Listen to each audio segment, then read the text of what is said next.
След идването на аятоласите през 1979 година, темата за Мохамед Мусари беше буквално табу. Която в момента се води там, има такъв отзвук в целия свят. Ние си мислим, че е само петрола. Не е само петрола. Иранци са винаги са обърнати назад. Те винаги гледат назад, никога не гледат напред. Това е много характерно за тях на Иран. Доналд Тръмп се осмели да го засегне и да ги вкара в война, за да покаже колко е велик. Русия нападна Украйна, за да покаже тя колко е велика. Двете държави и Съединените щати в момента се опитват да променят международния ред, да вкарат света в нов реал политик, т.е. всеки за себе си, без съюзи. Съюзите са временни, докато една държава има полза от този съюз. Ние не искаме пререкания, ние искаме да живеем свободни и да сме заедно, да не ни разделя повече никой.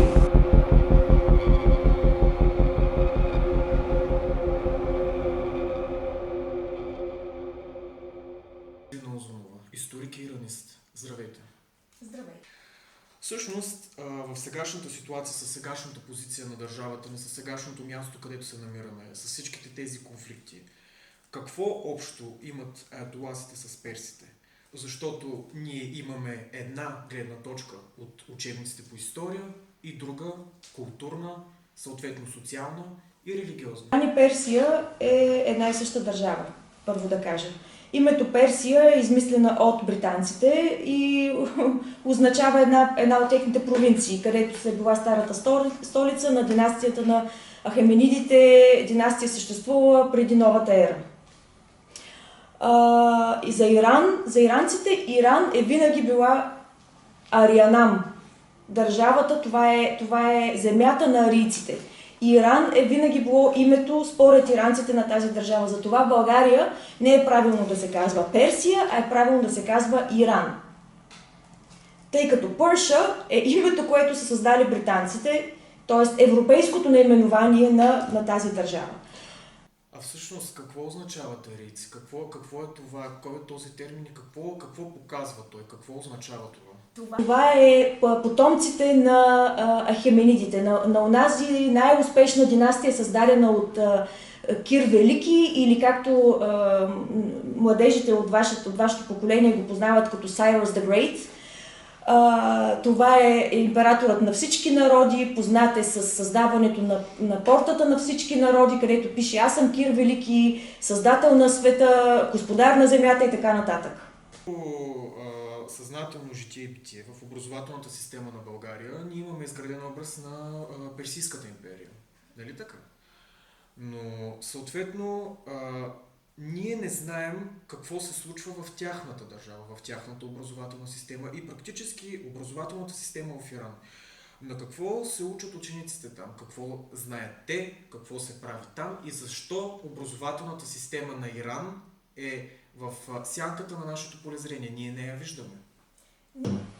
Ние не виждаме много неща от реалността в Иран. Първо ще кажа какво е общото между двете образователни системи. Това е точните науки. Тази, да кажем, стремителност на държавата да образова младите хора в точните науки. Математика, физика, природните науки, съответно Иран са една от държавите с много високо ниво, както и България. А в хуманитарните науки Иран има много избирателна политика, като в историята, например, редица събития от наистина огромната иранска история, това са 2500 години доказана тяхна история. Те учат много малко от тях, доколкото съм запозната. Историята започва от установяването на исляма, т.е. едни стотици години са изгубени преди това и всичко започва от 7 век след Христа. Пропуснали са и моментът от 1950 година, началото на 50-те години на 20 век, когато ЦРУ сваля демократично избраното и популярно правителство на Мохамед Мусарик, на доктор Мохамед Мусарик. И това нещо всъщност става ясно заради изтичане на информация ала Wikileaks, нали, в днешно време. и иранците поискаха официално извинение от Съединените щати и по този начин тази тема се популяризира, защото след идването на аятоласите през 1979 година темата за Мохамед Мусари беше буквално табу в ежедневието на иранците. Ако поставим религията като основополагаща за модерната иранска държава, практически къде е границата между това, което се учи там, т.е. образователната система и религиозната част на обществото? Къде е границата между религията и образованието? На практика Иран е теократична република и тя не слага граница между общественото и религиозното, между светския начин на живот и религиозния. 5 пъти молитви на ден са задължително за всички държавни служители. Няма искам, не искам, трябва да спазваш тези изисквания. От детската градина се учат на религия и за съжаление не само религия, защото айде да не слагаме догми, една религия е лоша, друга е добра.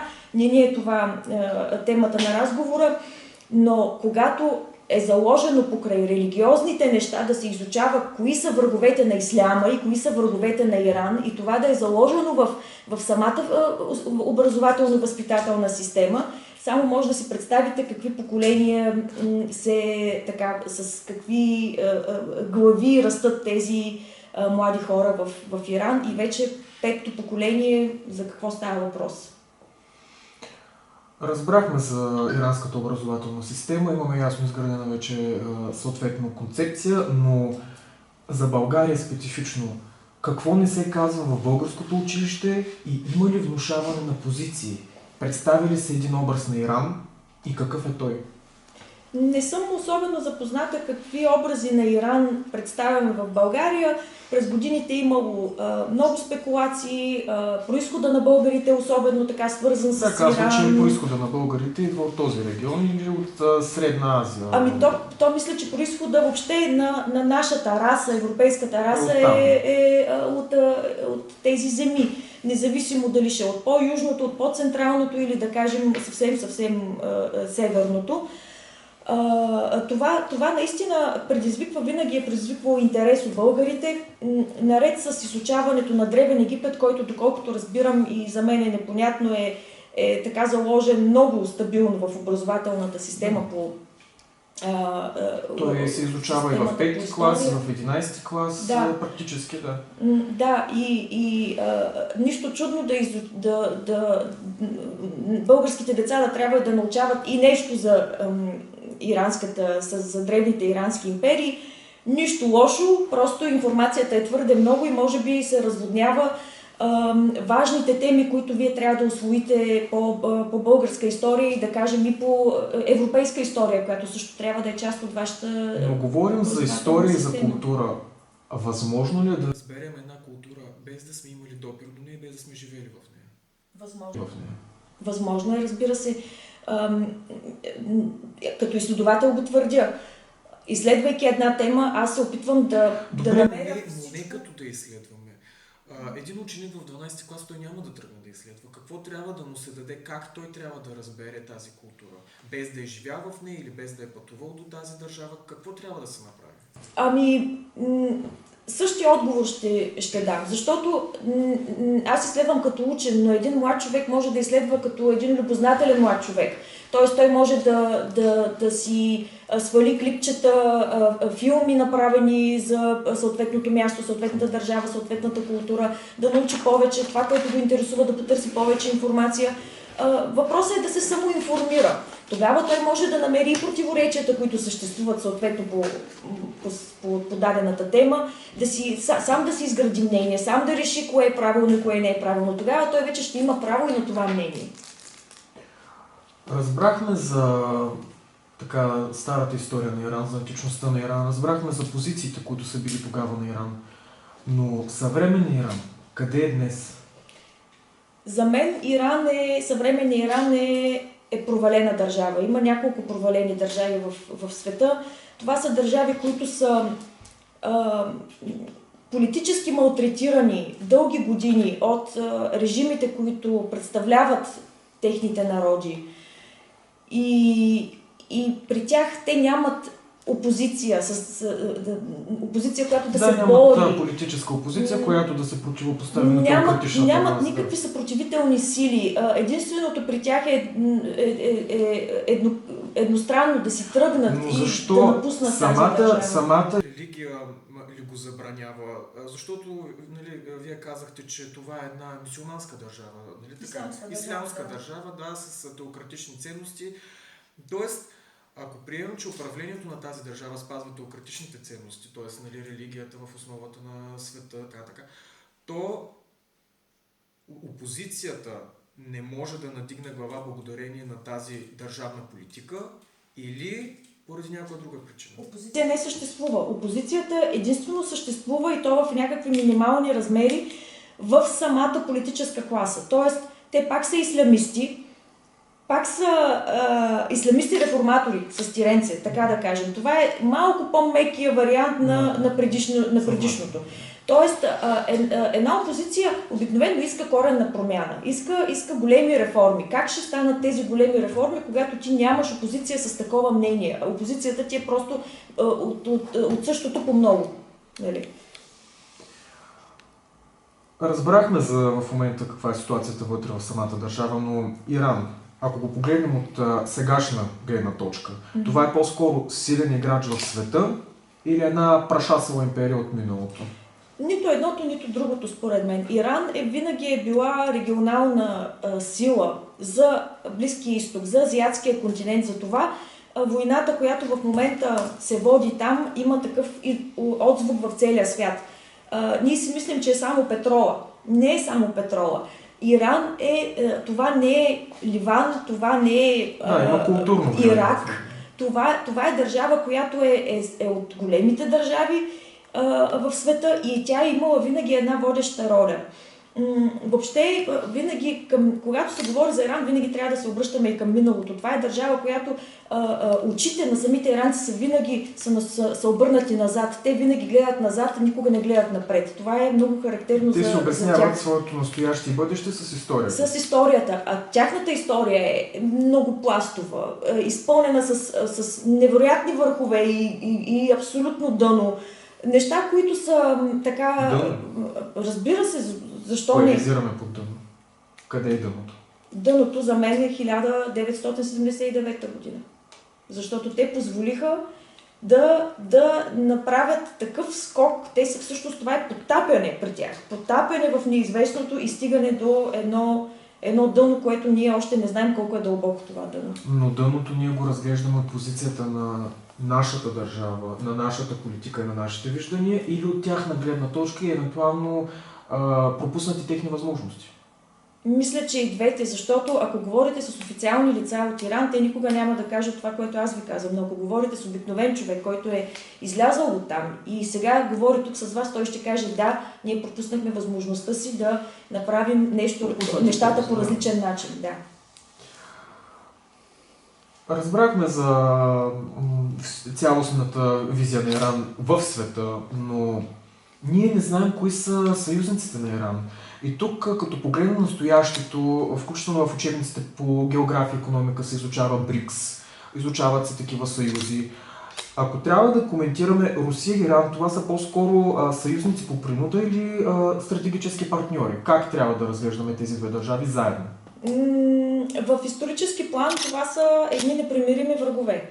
Русия се вмесва по много неприятен начин вътрешните дела на Иран още от 19 век и прави няколко опита за преврат и революции. Сталин е анексирал ирански територии към Съветския съюз. Това нещо иранците го помнят и така съвсем по-младежки ще ви кажа, че има една много мръсна дума в ирански език, с която те наричат руснака. Това е изключително характерно за тях, т.е. най-лошият човек в света е руснака.